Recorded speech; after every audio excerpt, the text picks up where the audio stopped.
Hari abantu nzi bagira umushiha kubera ko nta mafaranga bafite.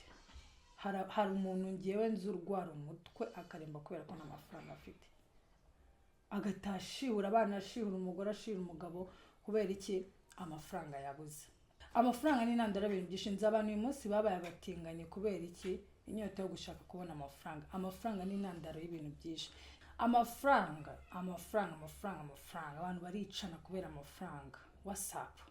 Akumva ko niba adafite amafaranga nta wamukunda, atazanye amafaranga ko meza nta wamwubaha, natabereka amafaranga ntago muri umuha agaciro. So mwashakanye musangiye amafaranga, ese mugira konte muhuriyeho? Ese ubundi umushahara hembwa?